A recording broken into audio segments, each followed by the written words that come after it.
नमस्कार दर्शकों, आप सभी का स्वागत है सिटी न्यूज में। इस वक्त दर्शकों हम किरतपुर में हैं और एक युवक हमारे साथ मौजूद है। हालांकि 1 साल पहले हमने इनकी एक वीडियो बनाई थी और जिसमें उन्होंने आरोप लगाया था यहीं के एक निजी प्राइवेट हॉस्पिटल पर। क्या चीज थी उनसे पता करते हैं। इन्होंने आरोप प्रशासन पे भी लगाया था कि इनका साथ नहीं दे रही है, इनकी आवाज को दबाने की कोशिश की जा रही है। तो इनसे पता करते हैं फिर से कि आखिर अब इनके उसमें क्या मोड़ आया है, क्या चीजें हुई हैं, कितना सपोर्ट मिला, कितने लोगों ने इन्हें, क्या चीज हुई, इन्हीं से पता करते हैं। क्या नाम है आपका?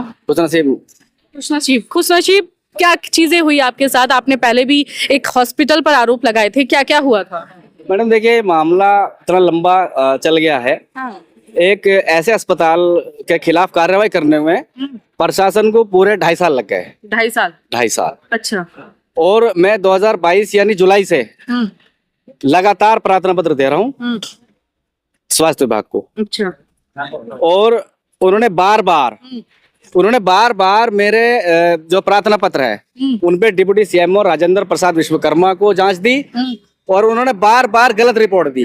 कभी एएनएम बताया, कभी किसी की सहयोगी कर्मचारी बताया और अभी लास्ट में अभी 22/8 को उन्होंने एक निरीक्षण किया जब हमने डीएम साहब को एक वो दिया था। तो डीएम साहब ने क्या किया कि उन्होंने सीएमओ को जांच के लिए आदेश कर दिए, लेकिन जब ये निरीक्षण के लिए आए तो इन्होंने इस बार उसको एमडी बता दिया। महिला को अनीता राठौर, जो अनीता राठौर है। अच्छा। जिसका ये कार्तिकेय हॉस्पिटल है, उसको एमडी बताया। पहले क्या बताया था? पहले बताया था किसी की सहयोगी कर्मचारी। अच्छा। फिर? और उससे पहले बताया था एएनएम विद्या में प्रशिक्षित है। अच्छा। हाँ, तो ये सभी जो है ऐसा कुछ पाया नहीं गया। अच्छा, मैंने ये भी कहा कि अगर वो एएनएम है तो आप हमें एएनएम के कागज दिखाओ। उन्होंने वो भी नहीं दिखा पाए। उन्होंने बोला उन्होंने मुझे दिखाया था और मैंने उस पर रजिस्ट्रेशन कर दिया। अच्छा। तो भाई ऐसे कौन करता है भाई? आप पक्का तो लोगे ना किसी से। अब उसके बाद फिर मैंने डीएम साहब को एक दरखास्त दी। मैंने कहा साहब, ये जो डिप्टी सीएमओ है राजेंद्र प्रसाद विश्वकर्मा, ये इनसे मिले हुए हैं और ये बार बार गलत रिपोर्ट दे रहा है। तो उन्होंने कहा फिर ठीक है, हम जांच के लिए। मैंने कहा इस बार आप एसडीएम स्तर से इसकी जांच करवा लो। तो उन्होंने एसडीएम नजीबाबाद को जांच भेज दी और इस पे ये अब हुआ है, जिसकी वजह से ये सील हुआ है। उन्होंने थाने से भी आख्या मांगी थी। हालांकि सील कर दिया गया है। जी, अभी ये सील परसों तरसों सील हुआ है। अच्छा। हाँ, तो डॉक्टर पे अभी जो उन्होंने जो अग्रिम जमानत ले रखी थी वो खारिज हो गई। अच्छा। और 11/9 को खारिज हुई थी, तब से लगभग 2.5 से पौने 3 महीने का टाइम हो गया। हाँ। और अभी तक ये पुलिस की नाकामी है, किरतपुर पुलिस की, कि किरतपुर पुलिस गिरफ्तार नहीं कर पा रही है। अच्छा। बोल रही है कि तुम्हें कहीं पता हो तो बता। आपने जाके नहीं कहा कि क्या बात? मैडम ऐसा कोई दिन जगह घूम रहे हो तो आप एसडीएम के पास, सीओ के पास गए नहीं? देखिए, मैं तमाम जगह गया। मैं 3 बार कप्तान साहब से भी मिल चुका हूँ। क्या कहा? और कप्तान साहब मुझे आश्वासन देते हैं कि हाँ इसमें होगा और ये हो रहा है। लास्ट बार भी मैं 8/11 को जब कप्तान साहब से मिला तो कप्तान साहब से मैंने बोला, मैंने कहा साहब हमें भरोसा नहीं है किरतपुर पुलिस पे, आप ये जांच किसी अन्य अधिकारी को दे दो। तो उन्होंने कहा ठीक है, हम एसपी सिटी से समीक्षा करके देखते हैं, फिर ये देखते हैं किसको जांच देनी है। लेकिन अभी तक उसमें भी कोई कार्रवाई नहीं हुई है। अच्छा जी, नहीं हुई है। नहीं, मतलब लगातार टालते गए। अच्छा, इनकी डिग्री आपने चेक की थी मैडम? हाँ मैडम, पे कोई डिग्री नहीं है।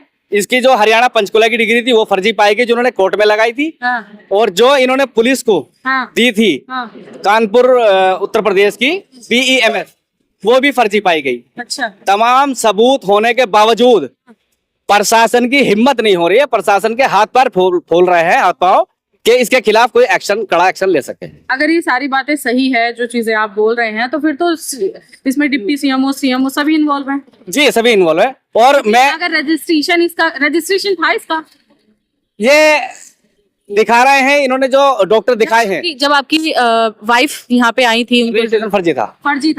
आपने देखा था? जी बिल्कुल। अच्छा। और अनीता राठौर उसमें डॉक्टर थी, BAMS, BEMS, MD, DUMS, BPT, physiotherapy, Delhi. अच्छा। इतनी डिग्रियां उसने लिख रखी थी। आपके पास है उसका कोई पर्चा? बिल्कुल, सब कुछ मेरे पास पूरे सबूत है। और मैं ये कोर्ट में इसीलिए क्योंकि मैं हावी हूँ। हाँ। क्योंकि मैंने कोई ऐसा मेरा नहीं है कि मेरे पास कोई कागज ना हो इन लोगों के खिलाफ। अच्छा, इन्होंने ये 10 अक्टूबर 2023 को ये सील हुआ। इसमें एक जच्चा बच्चा की मौत हो गई थी जो असगरपुर के रहने वाले थे।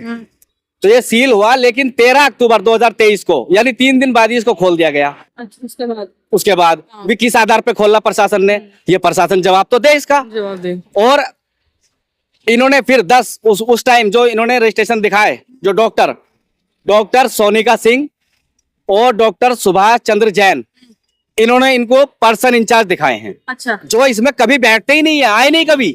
तो ये आप क्या कह रहे हो? आप ये मैं इसलिए कह रहा हूँ कि डॉक्टर सुभाष जैन हाँ, वो ड्यूटी करते हैं सेंट मैरी नजीबाबाद में। अच्छा, तो अगर मेरी बात झूठ लगे तो आप कोई भी जाके वहां पता कर सकता है। उनसे मेरी बात हुई है हाँ, और मैं अभी भी उनके पास गया था।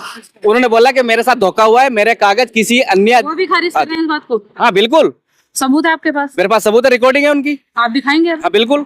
चलिए देखते हैं, इसमें देखते हैं कि क्या कुछ नया मोड़ आता है, कितनी चीजें सही है, कितनी चीजें नहीं। हालांकि पहले भी हमने कहा था कि प्रशासन इसमें कितनी निष्पक्षता के साथ जांच करता है, वो देखने लायक होगा। फिलहाल देखते हैं कि इसमें क्या कुछ होता है। धन्यवाद।